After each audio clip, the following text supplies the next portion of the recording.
All right, guys, I'm new to this whole Leica endeavor and adventure, and I'm hooked. A good shepherd get life to the sheep, leash nice, but nah, he ain't nice underneath. Got a price on the leash, I don't trust when they speak. Be sound a real spite for the meat. Wop lead with the best, got the people, the eagle and downs, let them feed with the flesh, trying to smear with the While researching and doing the deep dive, my whole ADHD obsession thing, I found a lot of people talking about the Leica Look. I developed some theories over just, the past 3 weeks of being a Leica shooter. So while talking about all of this, I will also be talking about the new Thypoch Eureka 50mm f2. We'll be popping in and out throughout the video talking about this lens. I got the M6, I did a fashion photo shoot, instantly became obsessed. It was the type of images I've been pursuing for years now, I just couldn't accomplish.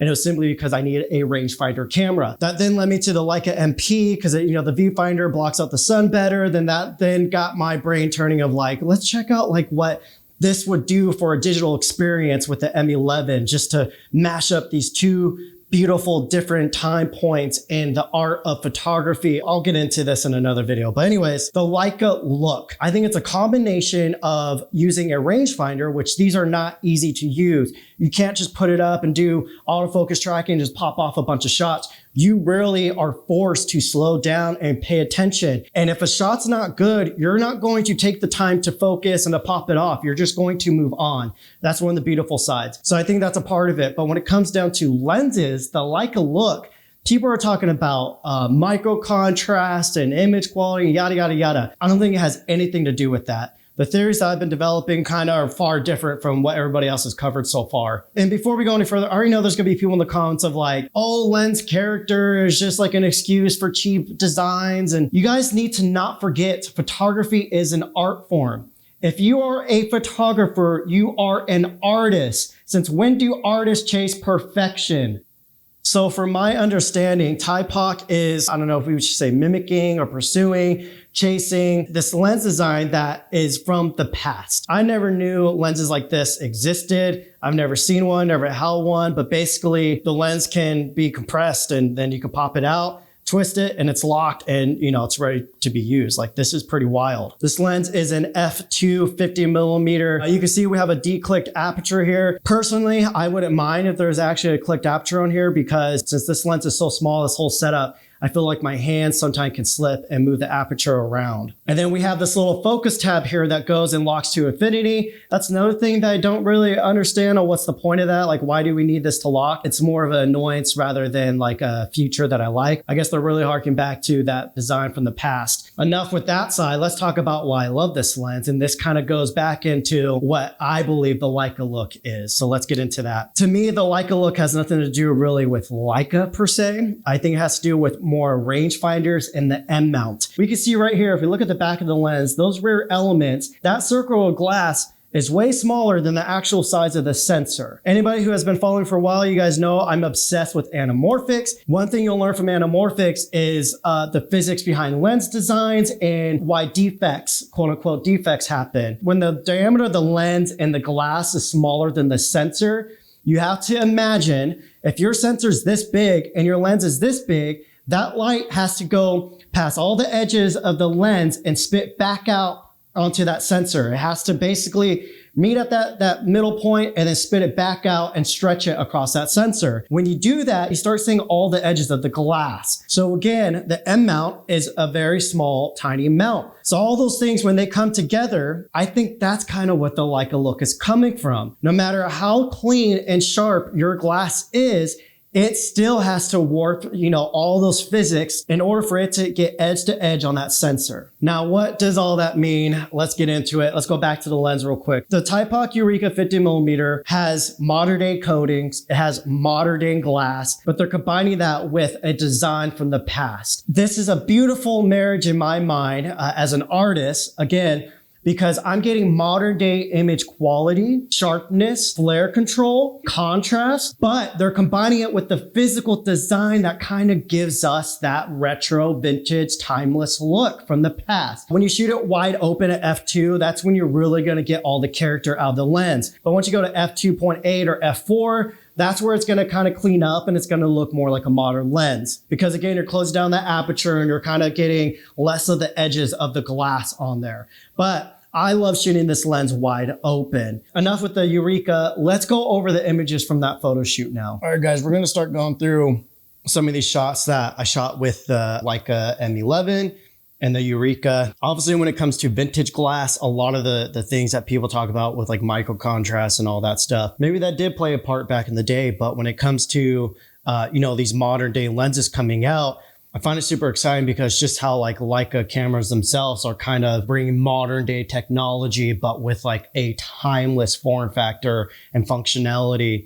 That's kind of what a lens like this, the Eureka, is doing. We're getting modern day coatings, we're getting modern day sharpness, but we're getting these old school designs to where, again, where a lot of people call them defects, I see them as lens characteristics. You know, perfection is defined differently for everybody. Can't really define it myself. Anything that's in the physical world isn't perfect. There's no image that's perfect, and I want that characteristic and that humanity behind every shot. Let's go over the lens. Enough of my rambling and pretentiousness. Also, guys, I'll do a video on why I might be switching back to Lightroom. So these shots right here, I'm pretty sure I closed down for these shots. Again, I was shooting on my M11 here. There's no autofocus on this. There's no autofocus on the lens. So some of the shots can be, you know, a little bit out of focus, but personally, that's one of the joys that I find to shooting this, because not every shot's gonna be perfect, and I like a little bit of a soft focus. I believe I was probably at like 2.8 on this, maybe f4, and you can see it's really plenty sharp, especially on the M11 60 megapixel sensor. This is with my edit on there. Let's just turn the grain off. Now this is where we start getting a little bit more character. You can see when we go on the edges, like you can see the diameter of the lens in there is smaller than the actual frame of the film. So circling back to what I was saying, you know, the light's having to try to spit out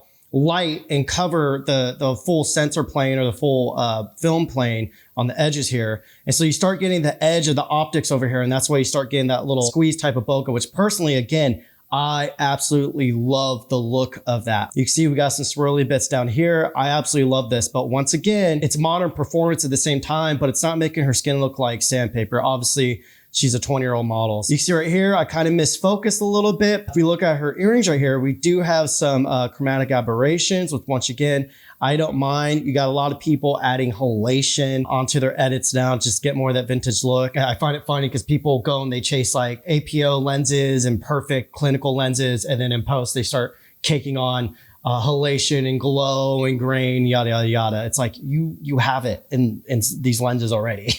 So on these shots, we're wide open again. Let me reset this edit here just so we get a totally neutral look, because I know people will complain, oh, I don't like your edit. So something I love about this lens specifically and this whole endeavor into Leica is our subjects in focus here, kind of in focus, but then our edges over here, you can see they start getting like kind of wonky and distorted. But the effect that it gives you, it makes your subject pop off. It creates more separation. You guys know I love anamorphics, and that's one of the reasons I love anamorphics, because it creates a natural separation. To me, if the bokeh is too perfect, it makes the image look flat.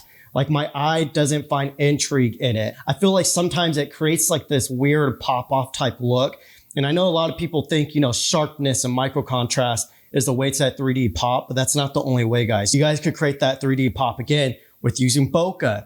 I could go and I do a subject separation. I could, you know, fade the shadows on the backdrop and make sure the contrast on her is better from the backdrop. Like there's a million other ways. It's not just micro contrast on your lens. Now there is a lens hood for this lens, but I wasn't using, I kind of hate using lens hoods on smaller lenses like this, unless it's like a square lens. For some reason, I feel like it kind of stays on my way. But this is what it looks like with some lens flare. But you can see that's what the lens flare looks like. Again, this is what this lens is doing for us, is it's giving us this modern day sharpness up here. Once again, I'm missing focus.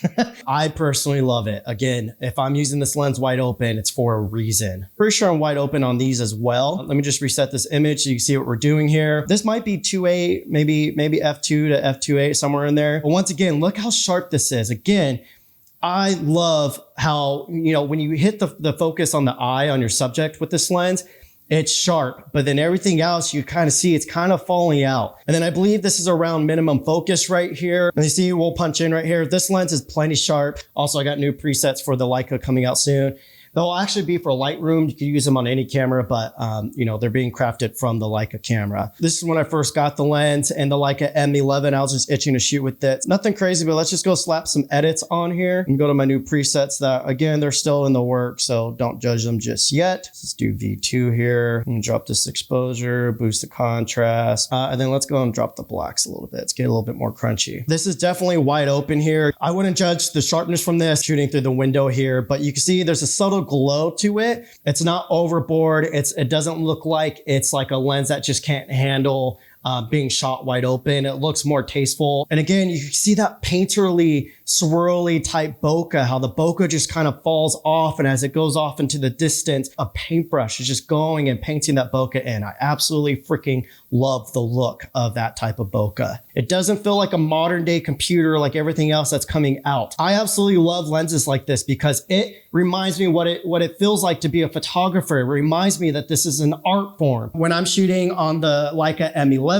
I'm usually at 64 ISO, or if I'm on the Leica MP and I know I want to shoot wide open, I'll shoot this film right here. This is the roll of film from that shoot. I need to send it out to get developed, but I'll shoot a Cine Still or Cine Still, however you want to call it, 50D. That basically is matching up our ISOs on here, and that allows me to shoot it wide open in daylight. You can see how small this lens is. This thing is extremely tiny. They have two versions. They have a aluminum version and an all brass version. The aluminum version is going to be ultra light, so if you want like a super light setup, do the aluminum version. I think it's probably gonna be a little bit cheaper. You can adapt this lens onto other cameras with the M-mount adapter. Let me get my Nikon ZF and show you guys what it looks like on there. So our Nikon ZF here, this is the one where I sanded down the top dials on here to get the brass look. This is the M-mount adapter. This is the K and F concept one. I'll have links in the description to everything that I'm using on here. You can see how sick this looks on the Nikon ZF. This thing just looks amazing. This is my other favorite camera, the Nikon ZF. I absolutely love shooting with this thing. So in the future, my setup's probably going to be the Leica MP, the Leica M11, and the Nikon ZF on fashion shoots. It's a beautiful marriage between, you know, all these cameras. So after all that, what do I think the Leica Look is? I think it's more of that fine balance of quality glass mixed with lens designs that are still giving us character because of quote unquote the flaws of the mount. Personally, I don't see them as flaws. Personally, I just see them as part of the craft, part of the art form. It's part of the look for me. And again, now that I'm in this new era for myself, I've been shooting for 15 years. This type of setup makes me feel like the first time where I ever picked up a film camera. Like that magical, whimsical feeling of like, oh my God, like I feel like a photographer, you know, have this physical medium in my hands. And it's like, you feel connected with your tool and it becomes like your paintbrush. You know, it's not a computer. It's not these modern day cameras and lenses where everything just looks like super clinical and clean and just, that doesn't speak to me at all. That doesn't move me at all. I hope more stuff like this comes out, like these retro lens designs, but with modern day glass and coatings. Like I live for this. This is what I've been waiting for. Everybody's been obsessing over sharp clinical lenses. And I'm tired of it. It's so boring to me just to get like perfect real life looking results. I don't want that. That's not why I became a photographer. So this lens is just, it's music to my eyes. Shout out to Thypoch again. They're sending out the 28mm, so I will cover that. I had some Leica lenses I'm going to cover and a lot of videos on the M11 MP, a lot of stuff to come, guys. A lot of Leica stuff, a lot of filmmaking stuff, a lot of yada, yada, yada, yada. So make sure to subscribe. I'm in a new chapter in life and I'm fucking excited. I'm ready to go, guys. So subscribe, stay tuned. Peace.